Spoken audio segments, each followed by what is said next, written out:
13, I picked up the paintbrush again, actually to paint, painting for my mother. She was at the end of her life.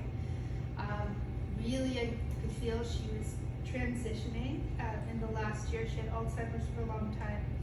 And what I understood about Alzheimer's, which she had for 9 years, was that her brain struggled to calm down and of course associate things in the order that we generally consider the norm.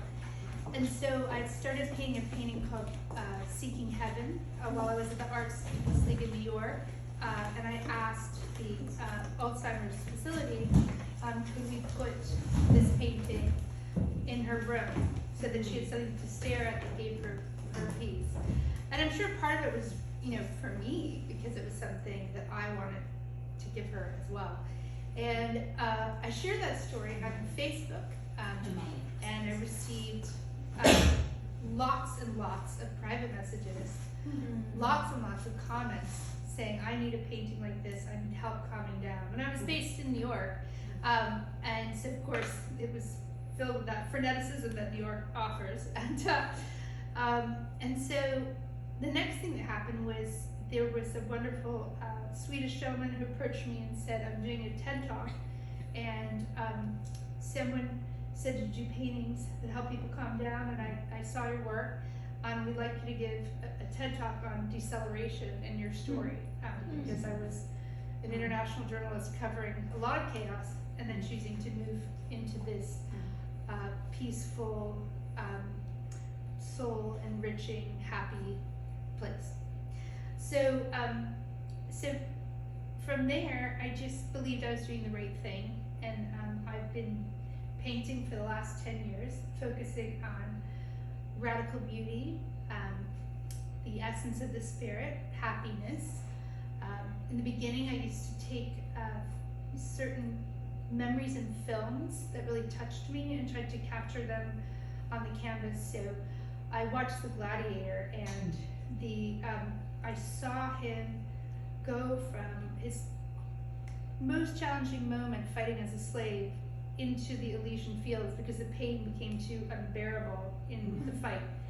I think whatever we're facing in life, we've all had moments where we could either back down or we had to get up and we had to hold up something more beautiful than that moment and than ourselves. For him, it was the memory of his wife and his child in the fields.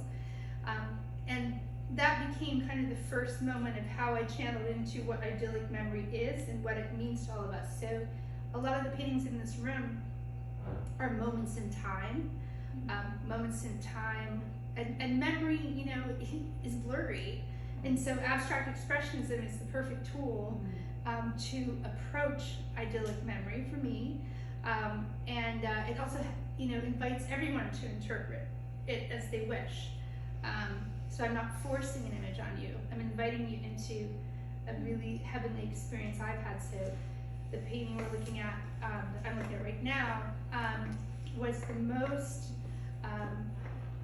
the essence of the moon, the full moon, over the water markers in the bay. And I've always stared and loved that experience at night, from when I was a little girl in Shelter Island to the Florida Keys to now in Palm Beach.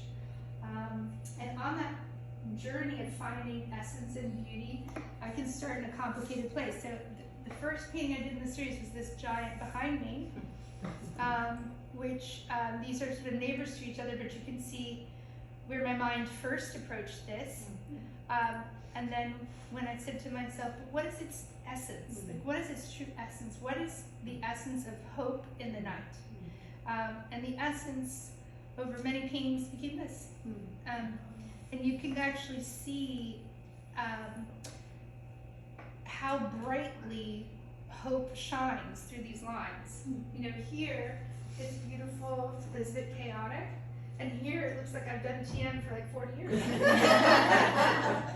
You're a quick so that's what I do, and I hope to inspire and heal people and make good art the rest of my life. So thank you for being here, and thank you for sharing TM with us. It's beautiful.